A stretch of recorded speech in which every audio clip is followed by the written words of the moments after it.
Hi folks, and I hope you're all doing okay and managing to survive in these very strange times. I just wanted to talk to you really at this juncture.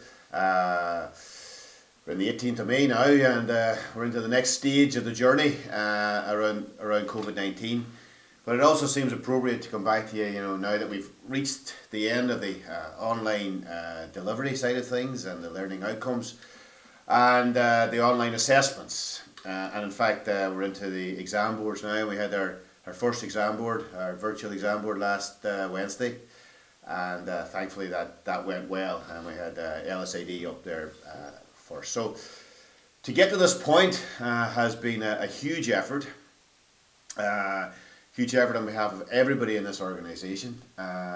Just to get to the point as we saw that closure point, that where we had program boards, and then we had to go to online delivery, and then we had to deliver online assessments, and now we're into the virtual exam boards.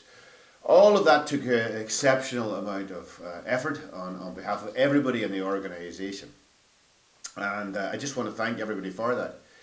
Because it wasn't just an exceptional effort. It was took not only perseverance and flexibility, but a lot of ingenuity and innovation, and the business continuity side of things, the contingency planning side of things.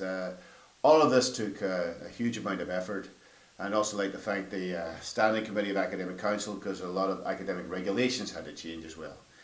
But no function in the organisation was not touched by this. No function in the organisation did not respond in a very, very positive manner.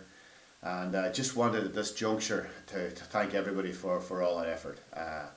What's been achieved has been exceptional. What's been achieved is unprecedented.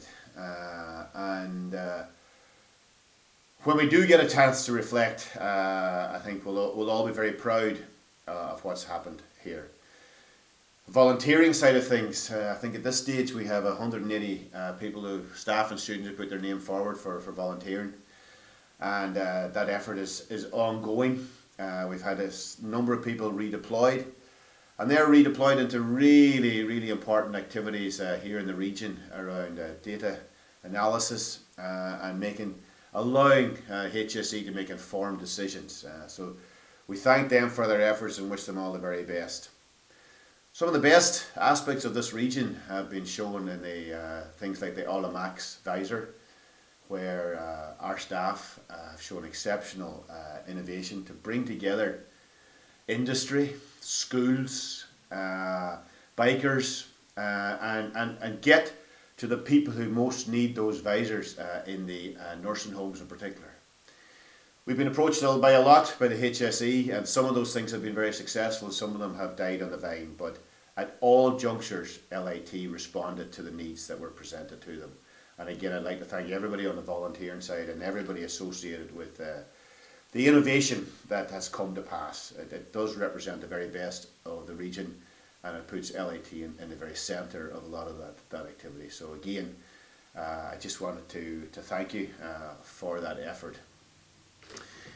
Lots of things are ongoing.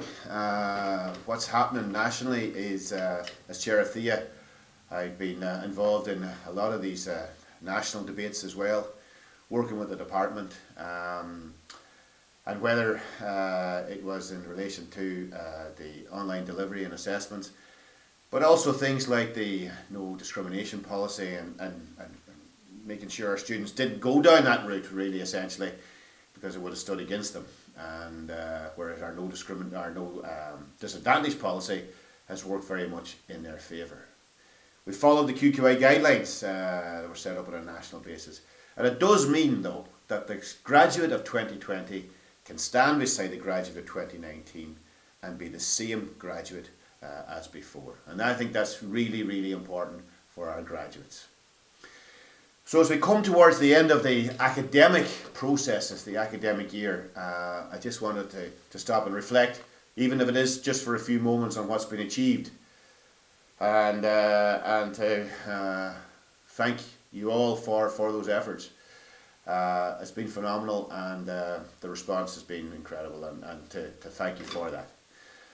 Now, the next phase is the planning for the next academic year, a year that we really don't know very much about. What is going to happen?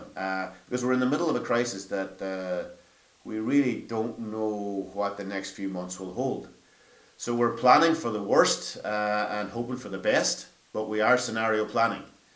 So rest assured on that. I think the only one thing that we can look to now with some degree of certainty is that the Leaving Cert activity has been, there's clarity on the Leaving Cert. And for us, there will be a CEO process and there will be offers from that CAO. And I think the last week in September, the 20th of September, is the likely date for the first years to come into LIT. Beyond that, the second, third and fourth years, we'll have to come back to you about what the nature of our academic calendar will be for next year and how we will do our business in that year. But I think it will be further emergency type responses as we will still be, the COVID-19 will still be with us. And but to try and reassure you that we are working on a number of scenarios. We have a medium-term planning group. We're listening to what's happening and part of what's happening at a national level. And we will be as prepared as we can for the new year and what could still be an emergency year, certainly emergency semester. But I know that LIT, as it has done in the past, will respond to the needs and ensure that the students of this organisation and you, the staff, will be there for them. So, look, I think at this stage, I just wanted to, given that we're at the 18th of May now, the next stage of the journey is starting, and we're coming towards the end of our academic year for the special year 1920, and wish you all the very best. Thank you most profusely from a very proud president, and to let you know that we're looking at everything that's going possible, planning for eventualities for the academic year 2021. For now, wish you all the very best. Stay safe in these difficult times. Look after each other. We're all in this together. Thank you so much for all your efforts to date, and Gurumi Michael there.